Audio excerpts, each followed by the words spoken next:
AI தொழில்நுட்பம் பல புரட்சிகரமான செயல்களை செய்து வருகிறது. கடந்த சில நாட்களாக சோசியல் மீடியாவில் கார்ட்டூன் படங்களை பதிவிட்டு வருகிறார்கள்.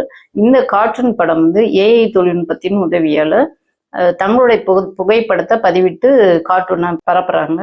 இதுக்கு பெயர் ஜிப்லி கார்ட்டூன் என்று பெயர் வைக்கப்பட்டிருக்குது.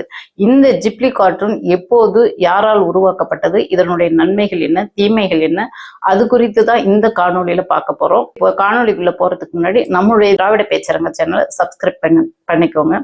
நன்றி, வணக்கம். இந்த ஜிப்லி கார்ட்டூன் என்பது ஜப்பான் நாட்டில் கடந்த 40 ஆண்டுகளுக்கு முன்னாடி ஹயோ மியாசாக்கி என்பவரும் இசாவோ தக்காகோட்டா என்பவராலும் கண்டுபிடிக்கப்பட்டது. ஜப்பான் நாட்டு மக்களுடைய வாழ்வியல் முறை, கலை படைப்புகளை சித்திரமாக ரசனை மாறாமல் மக்களுக்கு கொடுத்ததுனால மக்கள் மத்தியில பெரிதும் வரவேற்பு பெற்றது. இந்த ஜிப்லி கார்ட்டூன் என்பது ஏஐ தொழில்நுட்பத்தின் மூலமாக தான் இப்போது இது உருவாக்கப்பட்டிருக்கிறது. இந்த ஏஐ தொழில்நுட்பம் எல்லா கண்டுபிடிப்புகளிலுமே நன்மையும் உண்டு, தீமையும் உண்டு. அதை நம்ம எப்படி கையாள்கிறோம் என்பதை பொறுத்து தான் இருக்குது. உதாரணத்துக்கு எடுத்துக்கிட்டாக்க, கத்தியை போலதான் அறிவியல் கண்டுபிடிப்புகள். மருத்துவர் கையில இருந்தா உயிரை காப்பாற்றும், அதுவே ஒரு கொலைகார கையில இருந்தா உயிரை எடுக்கும். அது போலதான் கண்டுபிடிப்புகளும். அதை நாம சரியான முறையில கையாளணும். இந்த ஏஐ தொழில்நுட்பத்தை பயன்படுத்தி ஜிப்லி கார்ட்டூனை சோசியல் மீடியாவில் மக்கள் எல்லாரும் ஒரே நேரத்துல சாட்ஜிபியை பயன்படுத்துவதனால அதன் பணிச்சுமை அதிகமாகி கிராபிக்ஸ் கார்டு அதிகம் சூடாகி உருகும் நிலை ஏற்படும் என்று ஏஐ தொழில்நுட்பத்தின் செயல் அதிகாரி சாம் ஆல்ட்மேன் என்பவர் வருத்தம் தெரிவிச்சிருக்கிறாரு. அதனால மக்கள் இந்த தொழில்நுட்பத்தோட சிறப்பான மேம்பாட்டை கொடுக்கும் வரை கட்டுப்பாட்டோட பயன்படுத்த வேண்டும் என்று கோரிக்கை வச்சிருக்காங்க. இப்போ இந்த ஜிப்லி கார்ட்டூனோட நன்மைகள் என்னன்னு பார்ப்போம். இந்த பல பேர் ஒன்று கூடி செய்யக்கூடிய வேலையை இந்த ஏஐ தொழில்நுட்பத்தின் மூலமாக கண் இமைக்கும் நேரத்துல செய்து முடிச்சிடுறோம். அது மட்டும் இல்ல, இந்த ஏஐ தொழில்நுட்பம் பல பிரபலங்கள் சோசியல் மீடியாவில் தங்களுடைய கார்ட்டூன்களை பதிவிட்டு வராங்க. நம்மளுடைய மாண்புமிகு முதல்வர் அவர்கள், அவர் போன்ற பல அரசியல் கட்சி தலைவர்களும் பதிவிட்டு வராங்க. குறிப்பா நம்மளுடைய முதல்வர் அவர்கள் அவருடைய வீடியோவையே கார்ட்டூன் மூலமாக பதிவிட்டு வர்றாரு. அதையும் பாருங்க. பாத்தீங்களா? இந்த மாதிரி வீடியோவையும் பதிவிட்டாக்க அது சிறப்பாக வருது. அதே போல பல பிரபல நிறுவனங்கள் இந்த சாட்ஜிபி கார்ட்டூன்களை உருவாக்கி விளம்பரத்துக்காகவும் பயன்படுத்தி வராங்க. அதையும் பாருங்க. இது போல இன்னும் இந்த எளிமையான முறையில சாட்ஜிபி மூலமாக கார்ட்டூன்களை உருவாக்கி மக்கள் பயன்படுத்தி வரலாம்.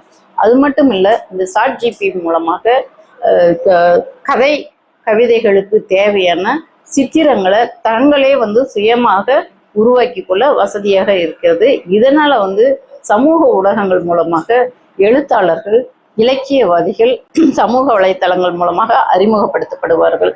இந்த சாட்ஜிபியை முறையாக பயன்படுத்தினா நம்ம வாழ்க்கைக்கு பெரிதும் உதவியாக இருக்கும். இதனுடைய தீமைகள் என்னன்னு பார்த்தோம்னாக்க, உண்மையான கலைஞர்களுக்கு வேலை வாய்ப்புகள் குறைபாடுகள் ஏற்படும். அதே போல கலைஞர்கள் படைத்த படைப்புகளை அவங்களுக்கு தெரியாமலே பலர் எடுத்து அதை பயன்படுத்தக்கூடிய சூழல்கள் உருவாகும். இந்த சோசியல் மீடியாவில் ஜிப்லி கார்ட்டூன் மூலமாக பொய்யும் புரட்டும் புனைவுகள் இது மாதிரிலாம் வரத்துக்கு வாய்ப்புகள் நிறைய இருக்கு. அது உண்மைதானா சரிதானா என்று நம்ம சுய அறிவுக்கு உட்பட்டு சிந்தித்து செயல்பட்டு எதை எடுத்துக்கணும் எதை விடணும் என்று நம்ம தான் செயல்படணும், சிந்திச்சு செயல்படணும். ரெண்டாவது இதன் மூலமாக கருத்து சுதந்திரம் என்ற பேர்ல காவல் நிலையங்களுக்கும் காவலர்களுக்கும் இது சவாலாக இருக்கும்.